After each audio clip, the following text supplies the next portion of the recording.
tak ni? Bila semenjak Kak makan madu ni, apa jadi dengan Kak ni? Kak perasan tak? Perasan. Ya, jadi lagu mana? Okey dah sebelum ni lah. Okey, Alhamdulillah. Jiwa macam mana? Perasaan macam mana? Boleh kawal perasaan. Boleh kawal. Alhamdulillah. Itu boleh kawal. Angin-angin pun boleh kawal kan? Boleh. Betul. Pasal tengok abang duk senyum tak berhenti.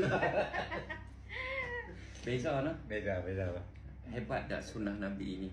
Tu je. Tu tujuan kita cek, kita nak bagi tahu. Kalau tidak kita duk agak-agak. Tak mau agak-agak.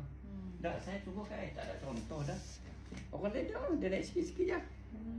Kita senang. Kalau right kita right lah. Kalau kata merah kita beli merah. Dia pulang pelanggan nak beli tak apa, tak beli tak apa. Kan? Kita belajar yakin dan bagi rezeki Allah. Ni macam ni. Tengok dia tak jarang lah macam ni. Tengok. Ada juga ni benda ni. Itu lepas makan dah okey, rasa dah okey. Korang pula ni bukan kata suruh makan selalu dah. Tapi bila kata rasa tak okey, mai rasa balik. Gitu ya. Tahan 5-6 bulan, setahun 2 tahun. Rasa ketat balik, mai sepi balik. Jadi ceritanya pengalaman sikit cerita. Apa rasa? Tak tahu jawab, tak tahu tanya, tak apa. Tak tahu jawab. Kak, rasa macam mana dengan abang lah ni? Beza tak rasa dulu dengan rasa lah dengan abang? Tanya dia. Tanya dia. Tak, dia rindu dia lain kan?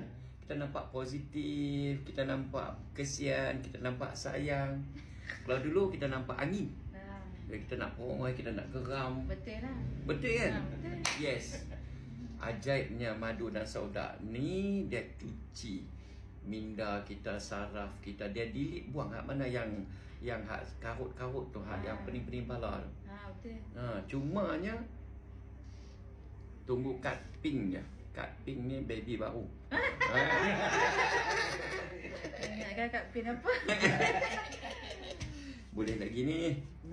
Perasaan nak memang perasaan benda ni nak. Perasaan jadi kalau ada masalah pun kita rasa boleh settle. Kalau rasa nak marah pun dan fikir dulu. Bantu mak betul ya. No? Allah nikmatnya. Kalau abang nak tak banyak alasan. Tapi Ustaz macam dengan yang masalah ni kan. Period tu masalah. Tak apa. Sikit. Dia repair. Dia duduk dengan repair sakan dah. Dulu kan sumbat ni. Ini sumbat. Dia repair dah. Tapi tu baru repair je. Tak apa. Nak buat clearance apa. Lepas repair nak kena buat clearance. Itu betul. Yang penting dia susun balik dah. Hak selera dulu susun balik. Hak yang kendok dia tegangkan balik. Oi, luar biasa. Banyak perubahan. Yalah kau tu pun terkejut tengok. Awak ni semua ni. Itulah. Allah Akbar. Dia tak biar betul. Inilah. Gangguan ada gangguan tak? Tak pasal apa. Tak ada semenjak makan ni tak ada mimpi pelik-pelik. Tak pernah mimpi. Selalunya mimpi pelik-pelik jugalah. Tapi tak ada. Tak ada dah.